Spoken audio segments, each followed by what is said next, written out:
In these stories, the reader feels both a sense of curiosity and concern as they experience the events of the story at the same time as the character. And this allows for a high level of empathy between the reader and the character because neither one knows what's about to happen next. The majority of commercial fiction is driven forward by suspense because it attracts both your intellectual side and your emotional side, and most readers want that kind of balance. Welcome to the Fiction Writing Made Easy podcast. My name is Savannah Gilbo, and I'm here to help you write a story that works. I want to prove to you that writing a novel doesn't have to be overwhelming. So each week, I'll bring you a brand new episode with simple, actionable, and step-by-step strategies that you can implement in your writing right away. So whether you're brand new to writing or more of a seasoned author looking to improve your craft, this podcast is for you. So pick up a pen and let's get started. In today's episode, we're going to talk about narrative drive.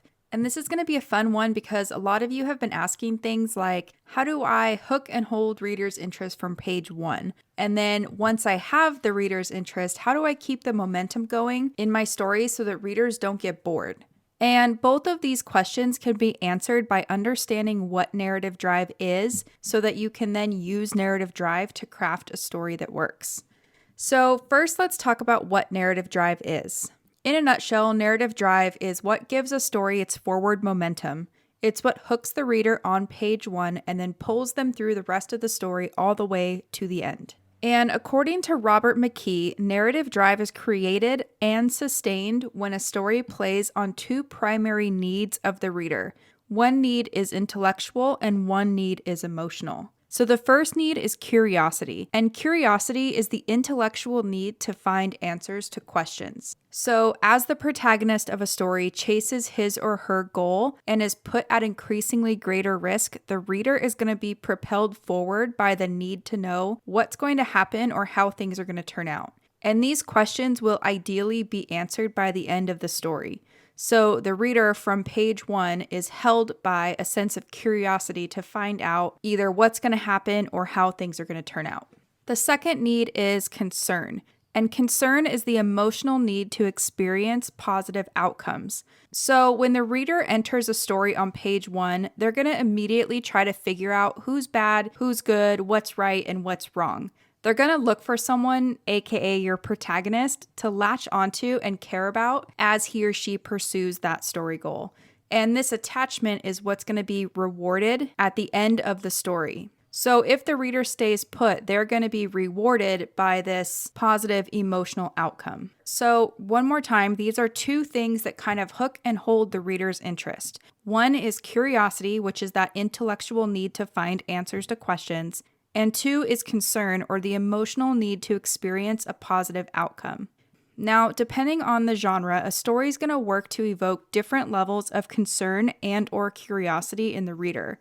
So I like to think about a story as having both a curiosity dial and a concern dial that you can turn up and down. So, for example, in a murder mystery, the curiosity dial would be turned all the way up. The reader wants to follow a master detective as he or she uncovers clues and solves the intellectual puzzle of whodunit. The concern dial is usually turned pretty far down or almost all the way down because the reader doesn't necessarily need to or want to empathize with the master detective. They just really want to solve the puzzle. So now that we know what feelings pull a reader through a story, we have to understand how exactly to evoke these feelings as writers. So in other words, we need to figure out how do we manipulate a reader's feelings in a way that makes them curious or concerned enough to turn the page to find out what happens next. And there are 3 main ways to evoke feelings of curiosity and or concern in a reader. And each one of these methods has to do with how much information the reader has compared to the characters at any given time in a story.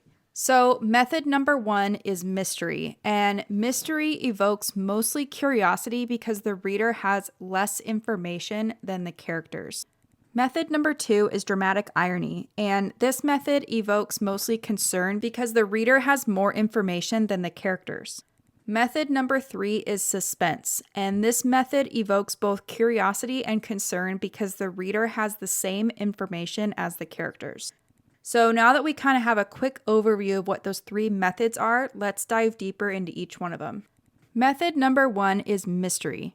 Stories that hold a reader's interest through curiosity alone are driven forward by mystery. So in this scenario, the reader has less information than the characters. These are the stories where expositional facts, particularly facts in the backstory, are concealed from the reader. So readers feel curious about these past events and are teased with little hints of the truth and deliberately misled by red herrings so that he or she doesn't know what to believe and what to dismiss. So in other words, the reader has to rely heavily on their intellect in order to quote unquote solve the puzzle. And in stories driven by mystery, readers don't often feel a lot of concern for the protagonist because it's often hard to emotionally connect with someone like a master detective who's really smart and charming and likable and never really in any kind of life or death jeopardy. They're really just trying to solve the puzzle, and the reader's goal is to kind of solve the puzzle alongside the detective or before the end of the story, right? So that's method number 1, mystery.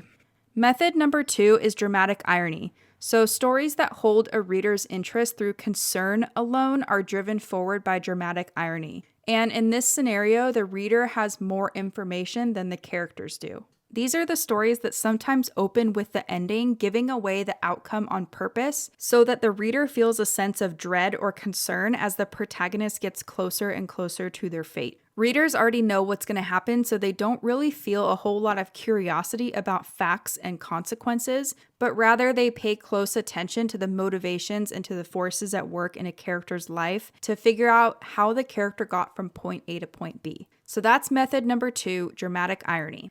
Method number 3 is suspense. So stories that hold a reader's interest through a mix of curiosity and concern are driven forward by suspense.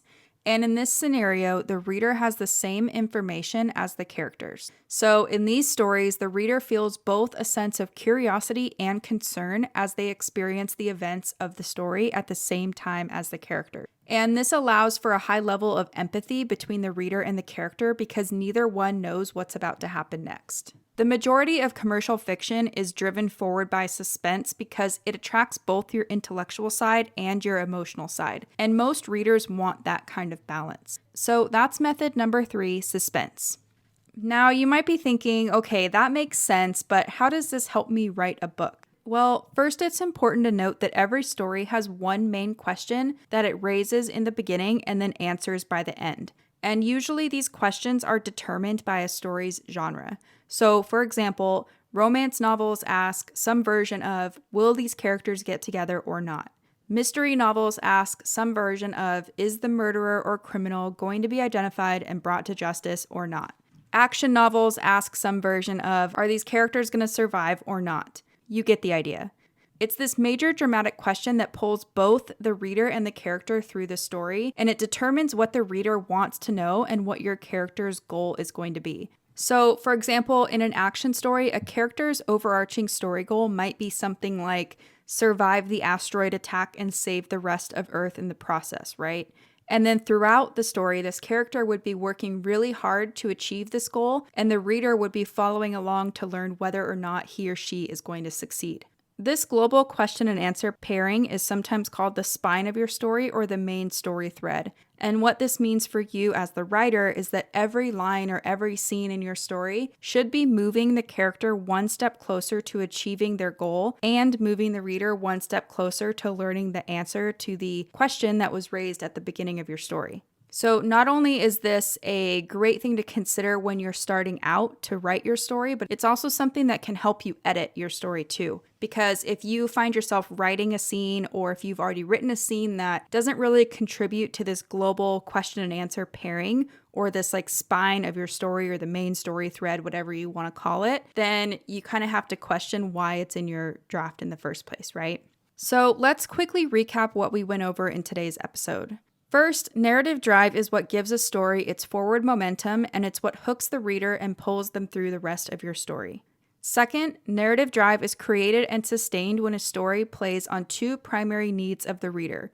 One is intellectual, which is curiosity, and the second is emotional, which is concern. And depending on the genre, a story is going to evoke different levels of concern and/or curiosity in the reader. Third, there are three main ways to evoke feelings of curiosity and concern in a reader.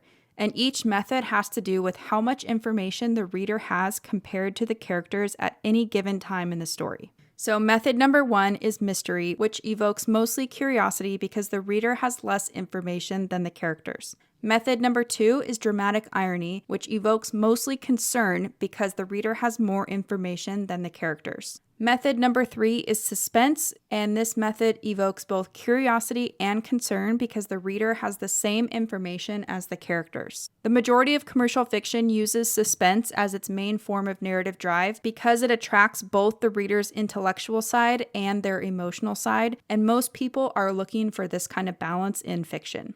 And lastly, every story asks a question in the beginning that needs to be answered by the end. And this global question and answer pairing is sometimes called the spine of your story or the main story thread. And ideally, every scene or every sequence, every subplot, and every act in your story should be contributing to this main story thread. And if it doesn't, then you really want to ask why it's in your story in the first place or how you can make it contribute to the global story thread. And if you guys want to see narrative drive in action, I highly recommend picking out a scene from one of your favorite stories or even the story you're writing and see if you can get a sense of whether the scene is trying to evoke a sense of curiosity or concern or a mixture of both in you as the reader. You can also do this exercise for the global overarching story, but I think it's easier to identify this sense of evoking curiosity or concern at a scene level first. So that's all I have for you guys today. Hopefully you guys enjoyed this episode all about narrative drive, and hopefully you can see how having an understanding of narrative drive can help you craft a compelling story that hooks and holds readers' attention all the way until the very end. So that's it for today's show. As always, I want to thank you so much for tuning in and showing your support. If you want to check out any of the links I mentioned in this episode, you can find them over at savannahgilbo.com/podcast. And if you haven't done so already, make sure you subscribe to the show because there's going to be another brand new episode coming out next week. If you're an Apple user, I'd really appreciate it if you took a few seconds to leave a quick rating and review. Your ratings and reviews tell iTunes that this is a podcast that's worth listening to. And in turn, that helps this show get in front of more fiction writers just like you. So that's it for today's show. I'll be back next week with a brand new episode. Until then, happy writing.